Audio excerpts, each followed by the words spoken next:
This is the Jellybean by 11SIX24 Pickleball. 2025 was dominated by power, but is that really what helps intermediate players level up? Or could a best-in-class control paddle be the answer? Let's find out.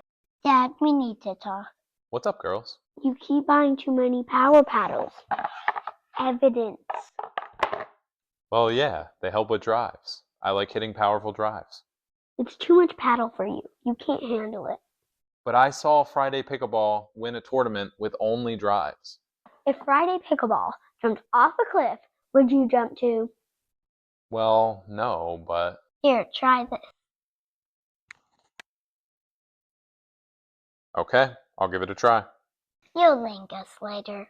Okay, quick disclaimer. My girls did not actually give me this paddle. 11SIX24 sent it to me. However, all of the thoughts and opinions within this review are my own. You can pick up the Jellybean for $90 after using code PBD. Let's head into the lab to see my weight setup. So let's take a look at the Vapor Shape, which is the Jellybean's hybrid. The swing weight comes in at 115, and this is slightly heavy for me, so I didn't want to add too much weight. I chose to add 3 grams at the 3 and 9 o'clock positions. This will bring the swing weight up to 117, which is manageable for me. And the twist weight, which determines the stability of the paddle, goes from 6.8 all the way up to 7.3. I like to think that anything above 7 is really best in class, and it's going to give you a ton of stability out on the court.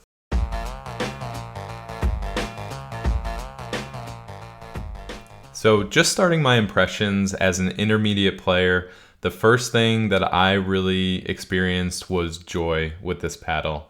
It is just so easy to play with compared to a lot of the power paddles that I've been testing lately. So let's dig in a little bit deeper, and we'll start with the baseline, because when I was hitting my serves, while I wasn't adding a ton of extra pace to those shots, it was really easy to position the ball with the right amount of depth to get it to the back third of the court. And the same thing goes with my returns.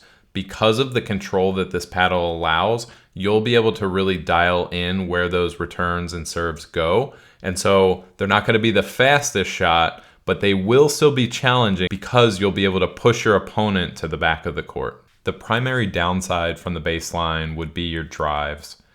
I typically rely on a very powerful drive to help set up a fifth or potentially get a winner right off the bat. However, with the Jellybean, you're gonna rely more on positioning your drives to catch your opponents off guard, or work on your drips and your drops, because those are really easy to dial in and place them exactly where you want. I'd say the Jellybean really shines at the midcourt and the kitchen. So starting with the midcourt, a couple of things that I noticed. I am notoriously bad when it comes to volleys and overheads, because a lot of times they'll go way deep or they'll go right into the net in front of me. And with the Jellybean, I just felt like I could get it exactly where I wanted inside of the court. And with those two types of shots, that's my main goal. I'm not really positioning as much. I just want to make sure that I put some pace on it and I get it over the net. And that was just so easy to do with the Jellybean. Additionally, if I think about my resets, because of the soft nature and control that this paddle brings, that was another area that was really simple for me to accomplish. Then we move our way up to the kitchen. And again, this is where I was really blown away by the Jellybean, because a lot of times we rely on our footwork to get into the right position, to hit that dink back over the net and be ready for the next shot. And this is where the Jellybean really helped me, because even if I was out of position, if my feet weren't set in the exact right spot, the Jellybean's control allowed me to still get that ball over and keep it extremely low. When I was in position, I could place the shot with enough shape and spin to really punish my opponents. And so this is a great benefit to this type of control paddle, where you start to take something that seems almost like it should be defensive and use it to your advantage. On speed ups and counters, it also had more pop than I was expecting from a control paddle. I think it's due to 11SIX24 adding a fiberglass layer to the makeup and construction, which gives you just enough punch to put away a shot without really affecting the overall control of the paddle. In summary, the Jellybean does exactly what a control paddle should do. It gives you a ton of margin for error on your miss hits. It's going to make things like volleys and resets feel super forgiving.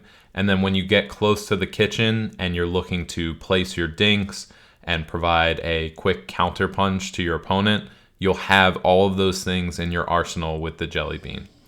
I'd say really the biggest downside was on my drives. I couldn't generate enough power with this particular paddle, but again, I don't necessarily think that's a deal breaker, especially for most of us at the beginner to intermediate range. So who is this paddle for?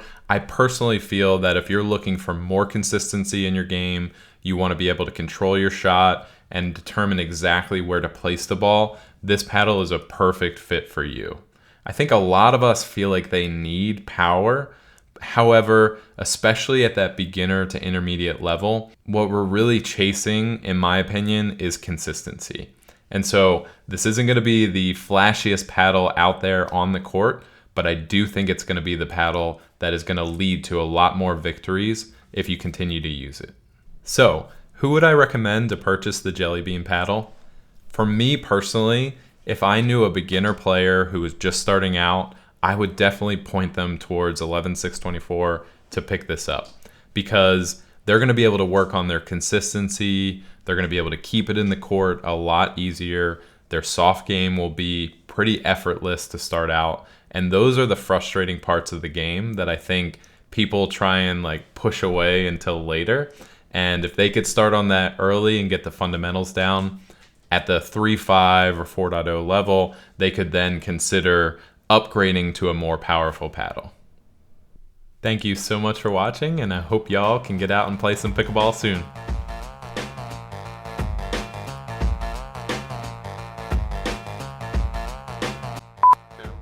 If Friday pickleball jumped off a cliff, what would you do too? And you can get your opponent really caught off guard and